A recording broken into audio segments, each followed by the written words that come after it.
صبح خیر، میری اور فادر عنایت کی طرف سے اب سب کو مقدسہ مونیکا کا یوم یادگار مبارک ہو، جو 330 میں پیدا ہوئیں اور 387 میں خداوند میں سو گئیں۔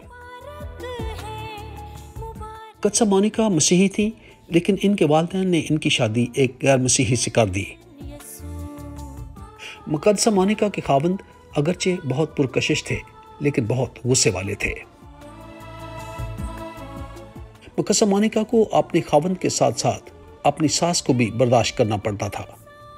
مقدسہ مونیکا کے خاوند مقدسہ مونیکا کے چیریٹی اور پائٹی کے کاموں کو پسند نہیں کرتے تھے، لیکن اس کے باوجود ان کی بہت عزت کیا کرتے تھے۔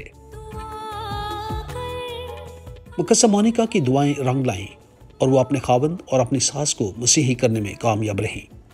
مقدسہ مونیکا کے 3 بچے تھے اور ان کا سب سے چھوٹا بیٹا اگسٹین تھا، جسے انہوں نے گھر سے نکال دیا تھا۔ ایک رات مقدسہ مونیکا نے خواب میں دیکھا کہ ان کا بیٹا اگسٹین ایک دن ایمان کی طرف لوٹے گا، اور اس دن سے انہوں نے اپنے بیٹے کے ساتھ رہنا شروع کیا اور لگاتار دعا اور روزہ رکھتی رہیں۔ آج کی پہلی تلاوت پہلا کرنتھیوں اس کا پہلا باب اور اس کی 26ویں سے 31ویں آیت تک۔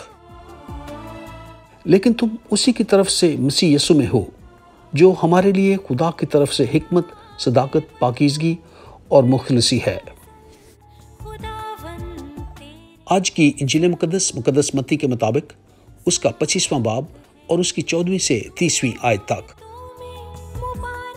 اس لیے جس کے پاس ہے اسے اور دیا جائے گا، اور جس کے پاس نہیں ہے اسے وہ بھی لے لیا جائے گا۔ پیرش میں خواتین کو بتایا گیا کہ میلان میں مقدس اگسٹین مقدس امروز کے زیر سایہ رہے، اور مقدس امروز مقدسہ مونیکا کے بھی روحانی استاد تھے۔ مقدسہ مونیکا نے مقدس امروز کی روحانی ہدایات پر بڑی حلیمی سے عمل کیا اور اپنی بہت سی عادات کو ترک کیا جو ان کی زندگی کا حصہ بن چکی تھی۔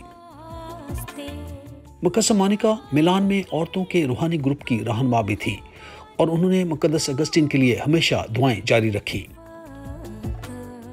387 میں پاشکا کے دن مقدس امروز نے مقدس اگسٹین اور ان کے بہت سے دوستوں کو بپتسمہ دیا۔ کیا آج کے دور کی مائیں اپنے بچوں کی تربیت پیار اور محبت سے کرتی ہیں؟ یاد رکھیے، خدا ہمیں بہت پیار کرتا ہے، اور امید ہے کل آپ سے دوبارہ ملاقات ہوگی۔ خدا آپ کو بہت برکت دے۔ آمین۔